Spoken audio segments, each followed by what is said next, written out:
the Super Bowl live from Tampa Bay, Florida. Now, it seems, Don, that Coach Gibbs must have given them one hell of a talking to in the locker room. I'll tell you what, they came out fired up. They returned the opening kickoff. They caught it 5 yards deep in the end zone and brought it out 30 yards, a 35-yard return, and then they just moved it down the field. Right, we can have a look at the action, actually, from our own Channel 4 camera. Right, here's the replay of the touchdown right here, with Riggins going over the top. Now, there's a 240-pound man leaping in the air with that kind of effort. He's got such strong hands and arms. You can see the hands and arms right there.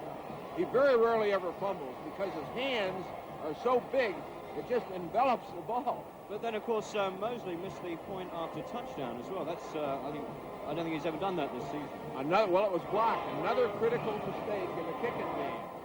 21-9, and from that standpoint, that could come back and haunt you.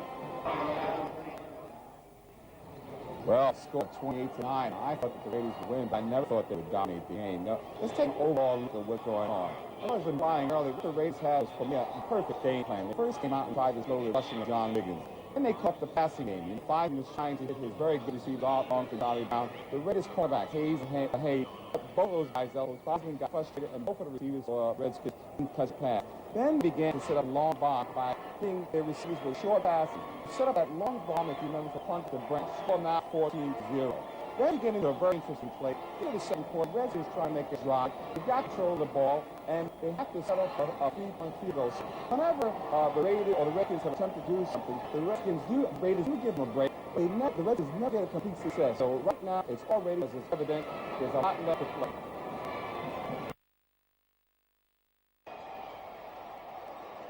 Well, 35-9, Coach. It almost seemed like total domination. It's incredible. They just make the plays they have to make them. The fourth down defense that they played when Washington gave it to Riggins and figured they have to be able to make the first down, and the Raiders defense rose to the occasion. This is how you win championships. When you have your offense make the plays when they have to make them, the Raider defense made plays. Stop Riggins, one of the great backs in football today. And then, when they hit the ball offensively, Marcus Allen, the great individual effort, starts out to his left, everything is blocked out, reverses his field, makes the tackle, goes 74 yards for a touchdown. I believe we can now see it. It's the longest run from Smidge and Super Bowl Street. Let's watch it now. Talk us through this, Coach. Here it is now. Marcus Allen will start out to his left, and you can see that the play is pretty well defensed right here. So now he reverses his field, defense back, misses tackle, and then it's all running. This is all great running on part of Marcus Allen. Then he picks up a block here right at the end. Cliff Brand, who still has the speed deep down and help get into the end zone for a touchdown. That puts the game out of reach right there. I mean, because a lot of people said that because Mark wasn't playing in the game during the regular season, playing now he would make a big difference. And he's making a bit. No question about that. That was the longest Super Bowl run. He didn't play in that game in the regular season, and the cornerman Mike Haynes did not play in the game also. So that's taken two great players away for Raiders when they get beat by Washington Redskins in the regular season. Good play. Marcel now 156 yards rushing.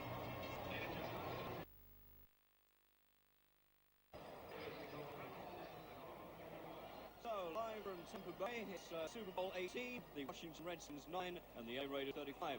Now, thank you for all the calls that you made to Channel 4, telling us that they were enjoying the show at the parties. We've also, Coach, had a few calls asking us to explain a blitz. We've heard Summerall and Madden, and we've been talking about blitz. Could you explain it for that initiation? Right.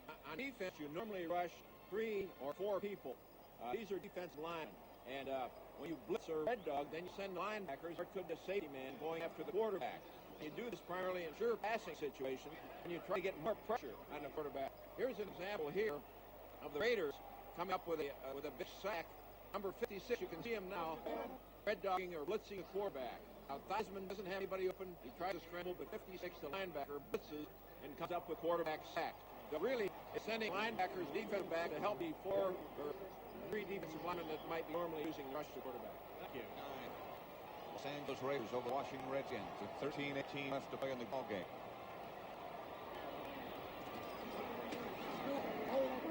Marcus Allen over the left side again.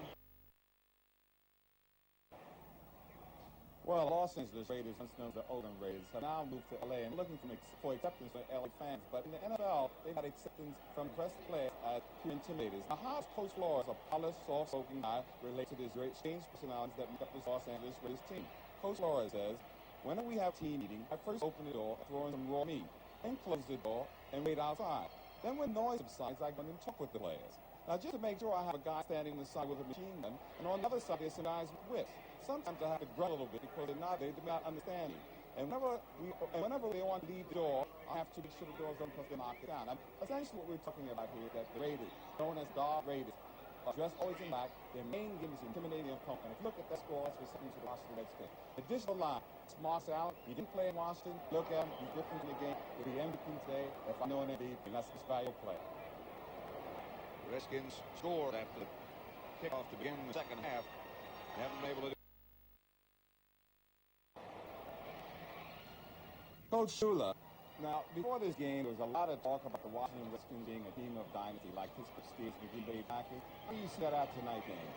This is helping to end that kind of talk about dynasties. The only way to talk about dynasties is rushing half the miles. And Redskins have won a lot of football games over a 3-year period. And if they could have gone back-to-back with Super Bowl wins, then I think maybe next year or the year after you'd start talking about dynasties. It's a little too early before this game. You spoke earlier about seeing the quarterback. Let's take a look at his last one. And quarterback Heisman really takes a beating on it. Here's a great example. Heisman turns and he doesn't see the safety Mike Davis coming. As he raises his arm, he gets hit before he gets into the act throwing the ball. So it is a fumble. The Raiders recover. That's another big play on part of the Raider defense, and they're known for big plays. Back to winning Super Bowls consecutive. You've done it. How difficult is it to achieve? But it's tough. It's tough winning one Super Bowl. Winning two, just it's awful tough. Heisman never saw Davis coming. Didn't hear him coming either. Joe Gibbs, it's been a very long day, and here's his reaction. Nothing has gone right. The Raiders said we have to take care of those Redskins wide receivers and shut down the run. And they've done them both.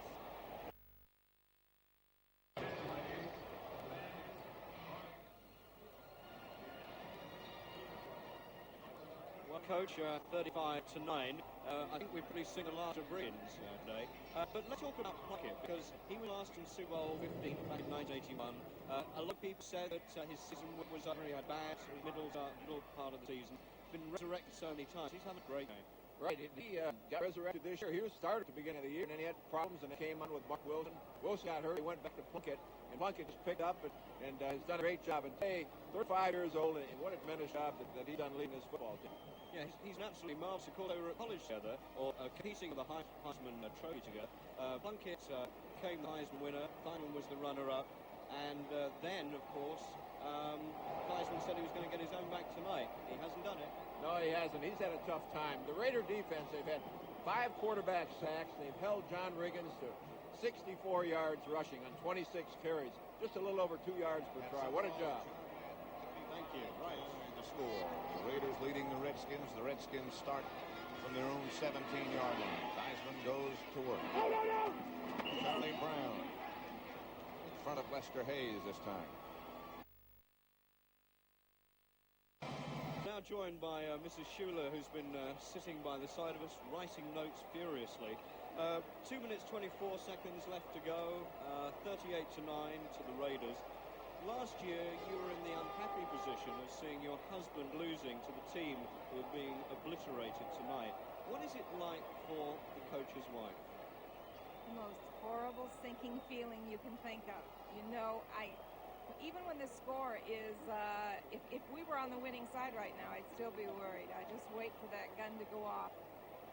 Now, if you were Mrs. Gibbs right now, you know, what kind of things do you do when your husband comes home from a match like this? Losing. Yes, well, I used to just keep the kids very quiet and have his favorite food and just hopefully that I could say something that was soothing to him. Well, thank you very much indeed for talking to us. I know you've been enjoying it.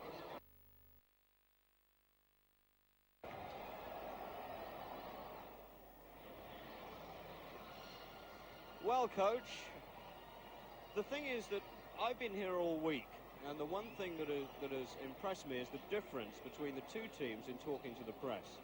Theismann was his normal sort of, well, lots of verbiage. You switch him on and off he went, very, very confident. John Riggins held his own press conference, while the Raiders held back. Do you think that this crushing defeat has anything to do with overconfidence? No, I don't think so. When you get to a game as big as the Super Bowl, the players realize that the team that they're competing against is a pretty good team. I mentioned these are the two best teams in football going after each other. So I don't think that there was any overconfidence.